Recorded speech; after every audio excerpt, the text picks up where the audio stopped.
Charles, vous scrutez le monde politique. Premier déplacement du candidat Emmanuel Macron. Hier soir, c'était à Poissy dans les Yvelines. Oui, et clairement, Emmanuel Macron jouait à domicile à Poissy parce que le maire Carl Olive est un fervent soutien.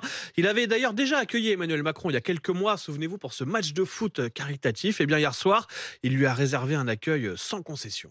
Monsieur le Président, au mois d'octobre dernier, vous êtes revenu pour fêter le 50e anniversaire du Variété Club de France ici à Poissy, enfilé la tenue.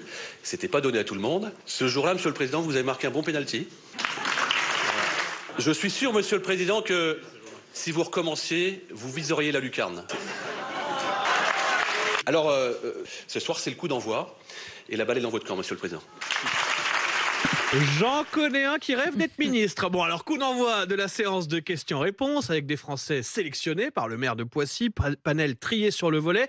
Figurez-vous qu'un certain Jean Lassalle s'est présenté sur place pour pouvoir interpeller Emmanuel Macron. Il a été refoulé. Pas question de débattre avec un autre candidat. Il fallait respecter le récit, le scénario prévu. Hier soir, c'était donc place au candidat Macron, au favori des sondages, qui s'exprime comme si l'élection à venir n'était qu'une formalité. On a fait beaucoup de choses, mais je considère qu'on doit aller beaucoup plus loin. C'est pour ça que, pour les 5 années qui viennent, ce que je veux pouvoir faire, et là, il y a 2 choses que je veux pouvoir faire. Et donc, il faut continuer, mais il faut aller beaucoup plus vite si on veut atteindre nos résultats. C'est ça que je veux continuer.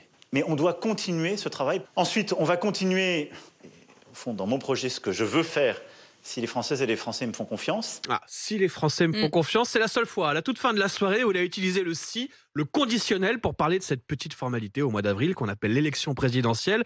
Un candidat pas vraiment mis en difficulté par les questions, mais qui a quand même dû renfiler son costume de président pour répondre à l'urgence du moment sur les prix des carburants.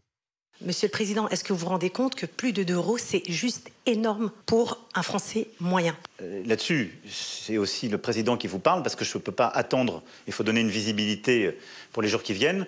Il y aura une mesure supplémentaire sur la partie essence, que le gouvernement est en train de terminer. Et ce sera travaillé justement autour de l'approche à la fois indemnité kilométrique et l'indemnité inflation.